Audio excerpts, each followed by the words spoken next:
День остинского языка отметили сегодня в республике. Утром официальная делегация возложила цветы к могиле основоположнику остинской литературы Костахи Тагурову. Затем глава республики Таймураз Мамсуров посетил прогимназию «Интеллект». Педагоги с учениками подготовили праздничный концерт, после которого состоялся открытый урок на тему «Осетинский дом». Также были подведены итоги конкурса «Учитель остинской словесности». Лучшие учителя продемонстрировали новые подходы в обучении остинскому языку. В рамках праздника за отличные результаты в научно-исследовательской деятельности в области остиноведения наградили студентов. Теперь ребята будут получать государственную стипендию имени Васу Абаева. Праздничную акцию сегодня провела и творческая группа «Прогреди». В Центральном парке города прошли литературные чтения на родном языке. Слушателей и выступающих собралось около сотни. Лучшим чтецам были вручены сборники стихов и ромфандер на родном языке. Независимо от того, хорошо мы говорим по-русски или плохо, мы должны, как можем, говорить по-осетински, думать по-осетински и, самое главное, ощущать себя остиной. Только хотя бы ради этого можем. Или вот те даже дети, которые здесь есть, глядячи на них, лишний раз говоришь, нам это надо. В Северную Осетию прибыли члены Совета Федерации. Их визит в республику приурочен к Году культуры в России. В аэропорту делегацию встретили 3 пирогами. Сразу после прилета гости посетили мемориальное кладбище «Город ангелов». Они возложили цветы к памятнику Древа скорби. Представители Совета Федерации проведут в Северной Осетии 2 дня. Во Владикавказе они посетят музеи и выставки. Кроме того, встретятся с активом общественной организации «Наша Осетия». Делегация намерена обсудить вопросы сохранения историко-культурного и этнического наследия для развития СКФО. Год культуры мы поставили громадную задачу.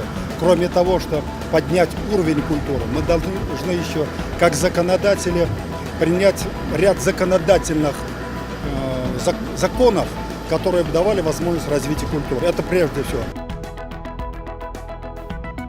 МВД России представила новое мобильное приложение. Презентация прошла в режиме всероссийской видеоконференции. Программа содержит интерактивную карту с адресами отделений полиции и информацией о них, данные об участковых, находящихся в радиусе нескольких километров от пользователя, а также советы по поведению в экстренных ситуациях. Приложение определяет местоположение звонящего и переведет вызов в ближайший участок. Мобильное приложение, оно будет, конечно, способствовать тому, чтобы люди своевременно могли сообщать о преступлениях, очевидцами которых они стали. Это будет очень полезно для всех, я так думаю. И послужит как раз для безопасности, в частности, и в нашей республике. Во Владикавказе стартовала 3-я всероссийская акция «Добровольцы детям». В ее рамках в детской больнице прошел концерт с участием заслуженных артистов Северной Осетии. Инициатор акции – Всероссийский фонд поддержки детей, находящихся в трудной жизненной ситуации. В программе концерты и спектакли для детей-сирот, детей с ограниченными возможностями и многодетных семей. Завершится марафон добра 15 июня. Мероприятия могут посещать все желающие. Собранные средства будут направлены на оказание помощи больным детям. Много людей, которые занимаются благотворительностью, но они занимаются качественно. Они каждый занимается вот своим делом. Есть люди, которые организовывают великолепно праздники. Есть люди, которые занимаются волонтерским движением очень как-то активно, очень хорошо. Есть люди, которые помогают вот просто финансово.